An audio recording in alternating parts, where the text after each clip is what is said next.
मित्रांनो, थोडा वेळ काढून नक्की बघा मक्याचे कणीस खाण्याचे फायदे। रिमझिम पावसात कणीस खाण्याची एक वेगळी मजा असते। पावसात लिंबू मीठ लावून भाजलेली मक्याची गरमागरम कणसे खायला अनेकांना आवडतात।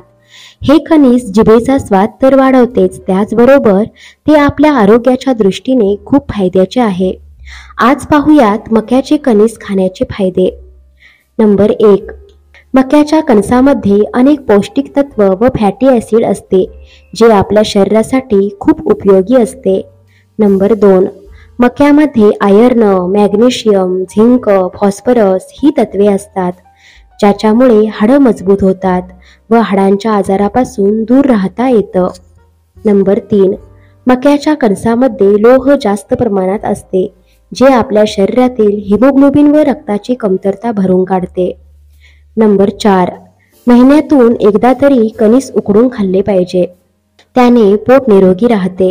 नंबर 5, ज्यांना वात व पित्ताचा त्रास आहे त्यांनी उकडलेले कणीस खावे, त्याचा खूप फायदा होतो। नंबर 6, मक्याच्या कणसामध्ये भरपूर प्रमाणात कार्बोहायड्रेट्स असतात, जे आपल्या शरीराला उत्साह प्रदान करतात। खूप दमल्यासारखे वाटत असेल किंवा आळस आल्यासारखे वाटत असेल तर मक्याचे कणीस खावे।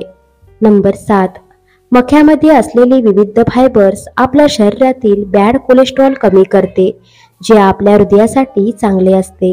नंबर 8, मका आपल्या शरीरावरील अतिरिक्त चरबी कमी करते, म्हणूनच मोठमोठ्या खेळाडूंच्या डाएट प्लॅनमध्ये मक्याचा समावेश असतो। नंबर 9, डोळ्यांच्या उत्तम आरोग्यासाठी मका खाणे खूप चांगले असते, कारण मक्यामध्ये व्हिटॅमिन ए आणि बीटा कॅरोटीन असते, जे तुमच्या डोळ्यांच्या आरोग्यासाठी खूप उत्तम असते। नंबर 10, ॲसिडिटी व बद्धकोष्ठता यासारखे पोटाचे विकार मका खाल्ल्याने दूर होतात। याच्या सेवनाने पोट साफ होण्यास मदत होते। नंबर 11, मक्यामध्ये फॉलिक ॲसिड जास्त असते, त्यामुळे गरोदर महिलांनीही मक्याचे कणीस खाणे खूप चांगले असते। नंबर 12, लहान मुलांना मका आवर्जून खाण्यास द्यावा, त्यांचे दात मजबूत होण्यास मदत होते।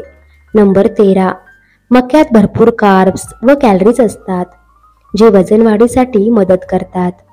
नंबर 14, मक्यामध्ये अँटीऑक्सिडंट आणि फ्लेव्होनॉइड्स भरपूर असतात, हे कर्करोगाचा धोका कमी करण्यास उपयुक्त आहे। तसेच नवी स्किन सेल्स तयार होतात, सुरकुत्या दूर होतात, त्वचा तजेलदार होते। नंबर 15, मक्याचे दाणे पूर्ण खाऊन झाल्यानंतर मक्याच्या कणसाचे 2 तुकडे करा आणि मधल्या भागाचा सुगंध घ्या, यामुळे सर्दी कमी होते। नंबर 16, मक्याचे कणीस खाऊन झाल्यानंतर त्याला वाळवून ठेवा आणि त्यानंतर त्याला जाळून त्याची राख गरम पाण्यात टाकून वाफ घेतल्याने कफचा त्रास कमी होऊ शकतो। मित्रांनो, व्हिडिओ आवडल्यास व्हिडिओला लाईक करा, शेअर करा आणि सबस्क्राईब करा। धन्यवाद।